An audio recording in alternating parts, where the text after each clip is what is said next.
శ్రీ గురుభ్యో నమ. గురుర్బ్రహ్మ గురుర్విష్ణు గురుర్దేవో మహేశ్వర గురు సాక్షాత్ పరం బ్రహ్మ తస్మై శ్రీ గురవే నమ. అస్మద్ గురుచరణారవిందాభ్యాం నమ. మనము ఆది పర్వము, సభాపర్వము, వనపర్వము పూర్తి చేసుకుని విరాట పర్వంలో ప్రవేశించాం.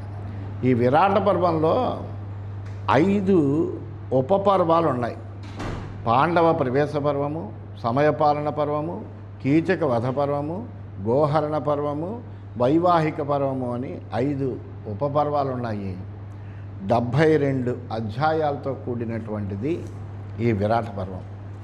మొట్టమొదటగా విరాట పర్వంలో పాండవ ప్రవేశ పర్వం అనే ఉపపర్వంలో ప్రథమాధ్యాయంలో మనమున్నాం. ఈ వృత్తాంతాలన్నీ కూడా జనమేజయుడికి వైశంపాయన మహర్షి చెబుతున్నాడు. నారాయణం నమస్కృత్య నరం చైవ నరోత్తమం దేవీం సరస్వతీం చైవ తతో జయముదీరయేత్. దేవీం సరస్వతీం వ్యాసం తతో జయముదీరయేత్. 2 పాఠాలు కూడా ఉన్నాయి. ఈ మహాభారతానికి జయము అనేటువంటి ఒక పేరు కూడా ఉన్నది. అందువలన ఆ మహానుభావుడైనటువంటి ఆ వ్యాస మహర్షి ఇంతటి 1,00,000 శ్లోకాత్మకమైనటువంటి ఈ మహాభారతాన్ని ఆయన రచించారు. జనమేజయుడు అడుగుతున్నాడు వైశంపాయన మహర్షి, కథం విరాట నగరే మమ పూర్వ పితామహాః అజ్ఞాతవాసముషితాః దుర్యోధన భయార్ధితాః పతివ్రతా మహాభాగా సతతం బ్రహ్మవాదిని ద్రౌపదీ చ కథం బ్రహ్మన్ అజ్ఞాతా దుఃఖితావసత్. జనమేజయ మహారాజు అడుగుతున్నాడు వైశంపాయన మహర్షి, ఓ వైశంపాయన మహర్షి, బ్రహ్మజ్ఞానివయ్యా నువ్వు, నీకు అన్ని వృత్తాంతాలు తెలుసు. మా ముత్తాతలైనటువంటి పాండవులు ఆ దుర్యోధనుడి వల్ల భయంతో అజ్ఞాతవాసం ఎలా గడిపారు వాళ్ళు? అసలు కష్టాల్లో ఉన్న హరిస్మరణాన్ని విడవనటువంటి సౌభాగ్యవతి అయినటువంటి పతివ్రత అయినటువంటి ఆ ద్రౌపది అజ్ఞాతంగా అసలు ఎలా ఉండగలిగింది? ఈ అజ్ఞాత వాసము అనేటువంటిది ప్రతిజ్ఞ చేశారు. 12 సంవత్సరముల వనవాసము, 1 సంవత్సరము అజ్ఞాతవాసము చెయ్యాలి అని. ఈ అజ్ఞాతవాసంలో కనుక గుర్తింపబడితే మళ్ళా వనవాసం చెయ్యాలి. అందువలన వీళ్ళ యొక్క సత్యనిష్టకి ఇది ఒక ఉదాహరణ. ఈ పాండవుల యొక్క సత్యనిష్టకే విరాట పర్వం అనేటువంటిది ఉదాహరణగా చెప్తూ ఉంటారు. ఈ సత్యం అనేటువంటిదే కదా చతుర్వర్గ సాధకమైనటువంటిది. ఈ అజ్ఞాతవాసానికి కారణం ఏమిటి? అసత్య రూపమైనటువంటి జోదము. అయినప్పటికీ అజ్ఞాతవాస ప్రతిజ్ఞను పాటించి తీరాల్సిందే. అటువంటి విపత్కర పరిస్థితుల్లోనూ, ఎటువంటి విపత్కర పరిస్థితుల్లోనూ ధర్మత్యాగం చేయకూడదు. ధర్మ పరిత్యాగం అనేటువంటి తగదు. అందువలన ఏం చేశారు? యుధిష్ఠిరుడు చేసినటువంటి ప్రతిజ్ఞ పరిపాలన కోసమని ఈ అజ్ఞాతవాసం కూడా తప్పనిసరిగా వనవాసం అయిన తర్వాత అజ్ఞాతవాసం 1 సంవత్సరము కూడా చేయడానికి సిద్ధపడ్డారు.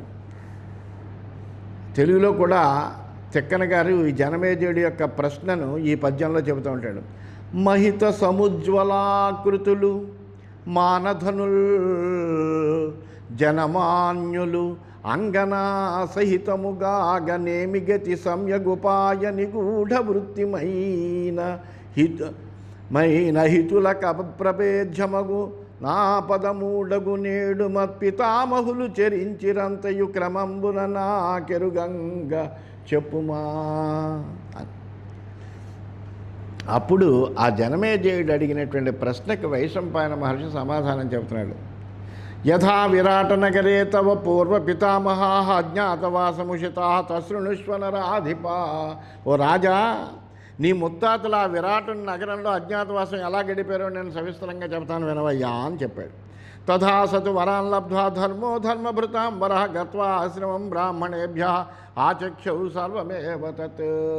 ఆ వనపర్వంలో చివరిలో ఆ ధర్మదేవత అయినటువంటి యమధర్మరాజు యొక్క అనుగ్రహం పొందాడు ధర్మరాజు. అందువల్ల ఆ ధర్మదేవత నుండి వరాలు పొందాడు యమధర్మరాజు దగ్గర నుంచి. పొందినటువంటి వాడే ఆశ్రమానికి వెళ్ళి జరిగిందంతా అక్కడ ఉండేటువంటి బ్రాహ్మణులందరికీ చెప్పేట. కథయిత్వాతు తత్సర్వం బ్రాహ్మణేభ్యో యుధిష్ఠిరహారణీ సహితం తస్మై బ్రాహ్మణాయ న్యవేదయత్. తతో యుధిష్ఠిరో రాజా ధర్మపుత్రో మహామనాః సన్నివృత్య అనుజాన్ సర్వాన్ ఇతి హోవాచ భారత. ఆ బ్రాహ్మణులందరినీ కూర్చోబెట్టి జరిగిందంతా చెప్పాడు. అట్లాగే ఆ మంథన కాష్టాన్ని అరణ్యాన్ని కూడా ఆ బ్రాహ్మణుడిది అది తీసుకురావడం కోసమనే వెళ్ళాడు కాబట్టి అది ఇచ్చాడు ఆయన. యమధర్మరాజు మృగవేషంలో నేనే హరించానయ్యా అని అది ఇచ్చేసాడు. అది ఆ బ్రాహ్మణుడికి ఇచ్చి అగ్నిహోత్ర లోపం లేకుండా చేశాడు. ఆ తర్వాత మహామనస్వి అయినటువంటి ఆ ధర్మరాజు తన తమ్ములందరినీ ఒక చోట కూర్చోబెట్టాడు. కూర్చోబెట్టి వాళ్ళతోటి ఈ విధంగా అంటున్నట్ట. ద్వాదశేమాని వర్షాణి రాజ్య విప్రోషిత వయం త్రయోదశోయం సంప్రాప్త కృచ్ఛ్రాత్ పరమ దుర్వసః. ఈ 12 సంవత్సరాలు మనము రాజ్యం నుండి దూరం అయ్యాము. 12 సంవత్సరాలు వనవాసం చేసేసాము, అయిపోయింది. ఇక 13వ సంవత్సరంలో మనం అడిగడిగాం. ఇది చాలా కష్టాతి కష్టమైంది. ఎందుకంటే ఇది అజ్ఞాతవాసం, ఎవరు మనం గుర్తించకూడదు. గుర్తించారు అంటే కనుక మళ్ళీ మనము 12 సంవత్సరాలు వనవాసము, 1 సంవత్సరం అజ్ఞాతవాసము చేయాల్సి వస్తుంది. అందువల్ల ఇది చాలా అతి కష్టమైంది, చాలా జాగ్రత్తగా మనం ఆచరించవలసింది అని చెప్పాడు.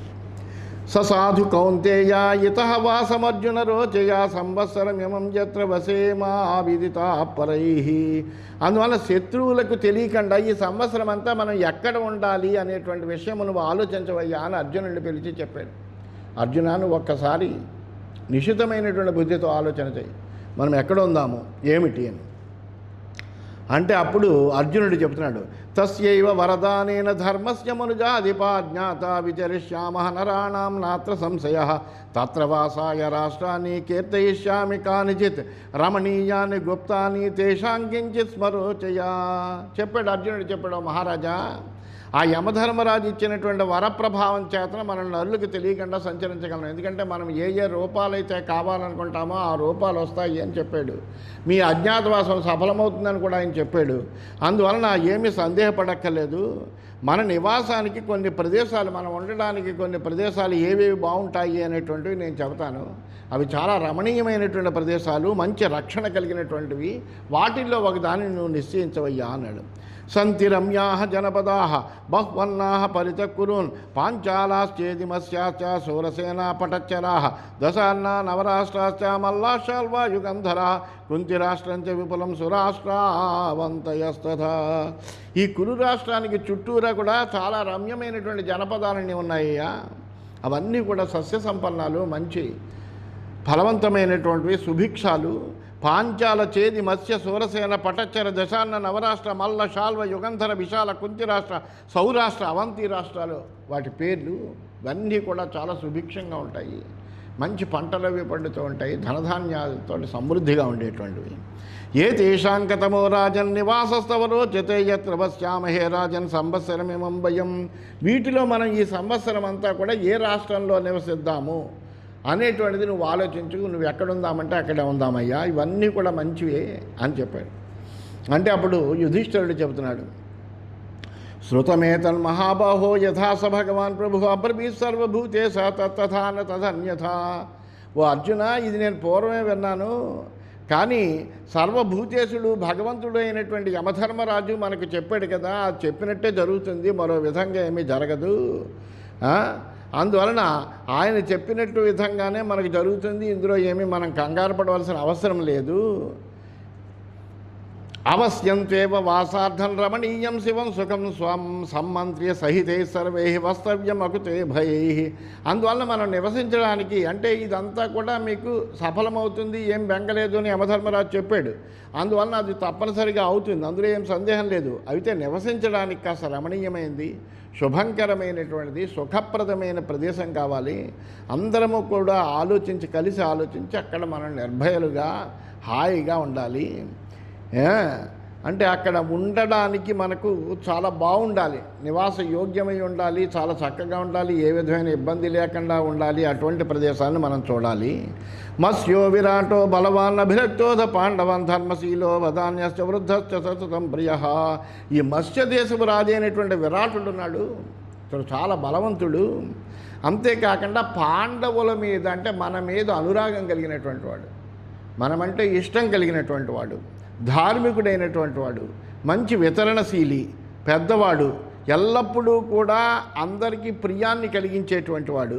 అందువలన అలాంటి చోట అయితే కనుక మనం ఉండడానికి చాలా బాగుంటుందేమో అని నా ఉద్దేశము. ఎందుకంటే మనం ఒక్కళ్ళమే కాకుండా ద్రౌపది కూడా మనతో ఉండాలి. అందువల్ల ద్రౌపదికి కూడా అనువైనటువంటి చోటును మనం చూడాలి. కాబట్టి ఇతడు ధార్మికుడు కాబట్టి, ధర్మశీలుడు కాబట్టి అతని అంతఃపురంలో సుఖమైనటువంటి జీవనానికి ద్రౌపదికి ఇబ్బంది ఉండదు. అందువలన అక్కడ ఉంటే బాగుంటుందని నా ఉద్దేశము అని ఆయన చెబుతూ, విరాట నగరే తాత సంవత్సరమిమం భయం కుర్వంతస్తస్య కర్మాణి విహరిష్యామ భారత. ఓ అర్జున, ఈ సంవత్సరం మనం విరాట్ నగరంలో ఉంటూ అతనికి సేవలు చేసి పెడుతూ ఉందాము అన్నాడు. యాని యాని చ కర్మాణి తస్య వక్ష్యామిహే వయం సాధ్యమస్యం తత్కర్మ ప్రభృత కురునందనా. ఓ కురుకుమారులారా, మనం మత్స్యరాజు విరాటుని దగ్గరికి వెళ్ళి ఏ ఏ పనులు చేస్తామని చెప్దామో చెప్పండి. అంటే నేను ఈ పని చేస్తాను, ఒక్కొక్కరం ఒక్కో పనికి మనము అందులో కుదరాలి, ఆయన దగ్గర సేవ చేయాలి. అందువల్ల అందరము ఒక్కొమ్మడిగా వెళ్ళి చేయడం కాకుండా ఒక్కొక్కడం ఒక్కొక్క రకమైనటువంటి పనిని ఎంచుకుని ఆ పని చేస్తూ ఆ రాజుకి సేవ చేస్తూ అక్కడ ఉండాలి అన్నాడు. అంటే అప్పుడు అర్జునుడు అంటున్నాడు, నరదేవ కథం తస్య రాష్ట్రే కర్మ కరిష్యసి విరాట నగరే సాధో రంశసే కేన కర్మణ.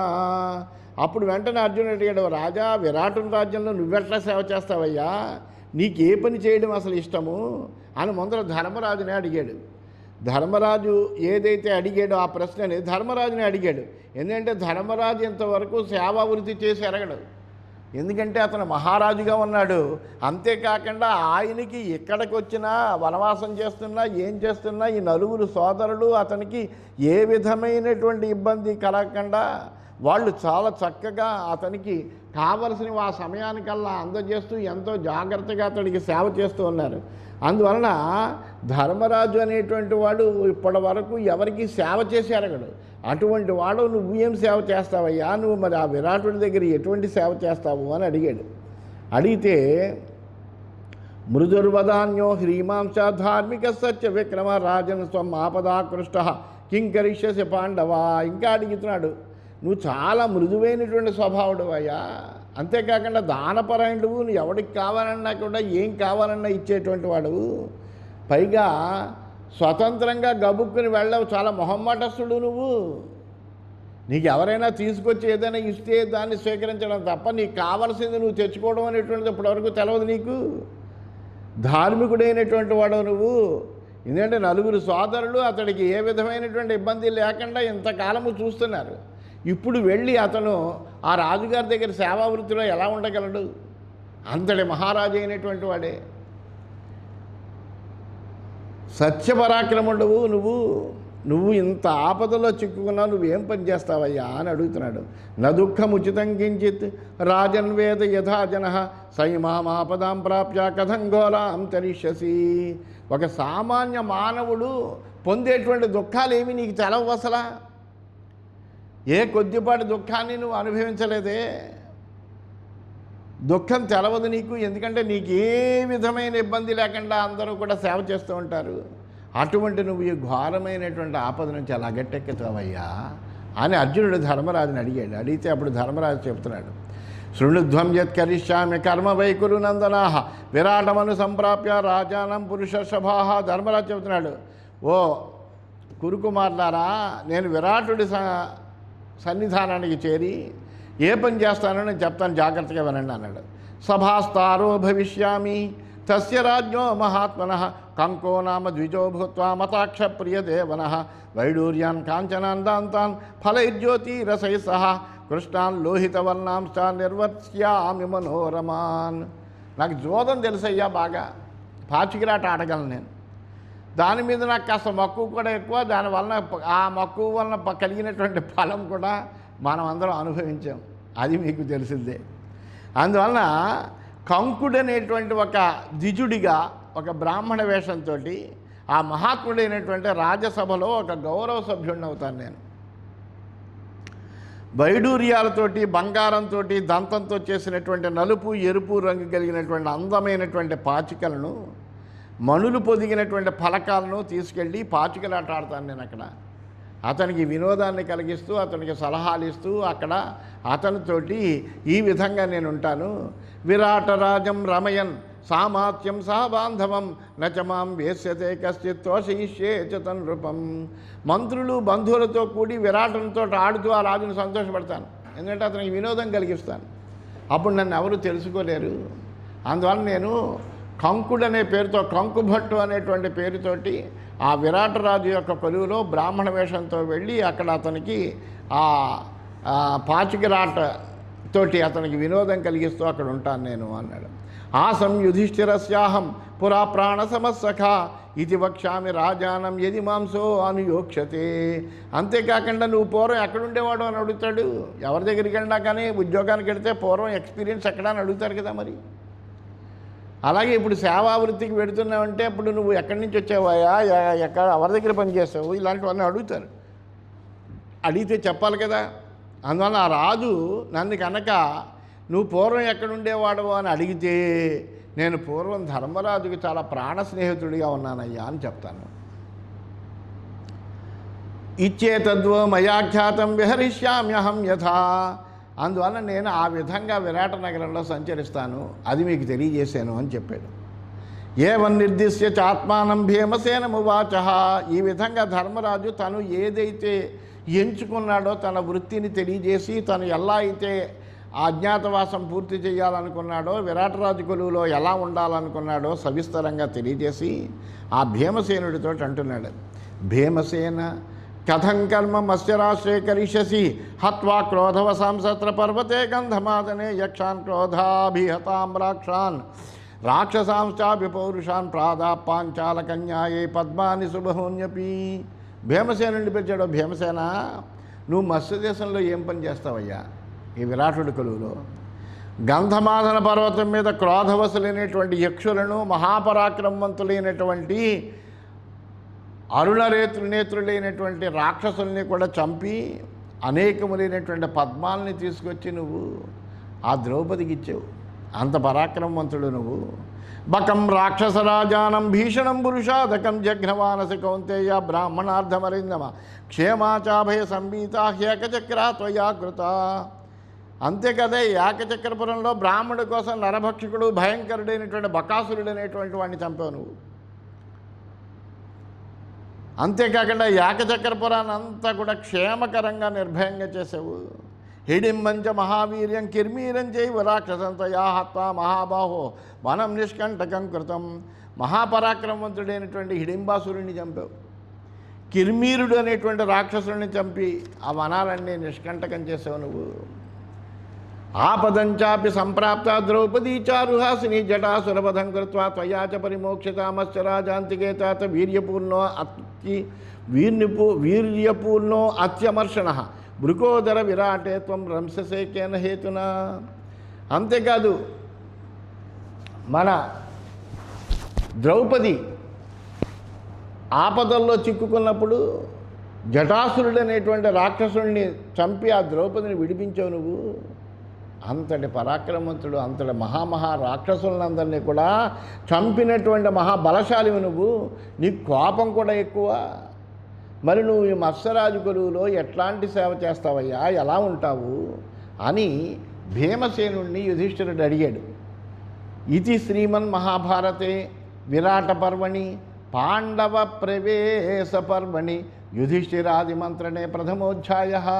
ఈ విధంగా శ్రీమన్ మహాభారతంలో విరాట పర్వంలో పాండవ ప్రవేశము అనేటువంటి ఉపపర్వంలో ఈ ధర్మరాజాదుల యొక్క సమాలోచనం అనేటువంటి ప్రథమాధ్యాయం పూర్తయిందని తెలియజేస్తూ స్వస్తి.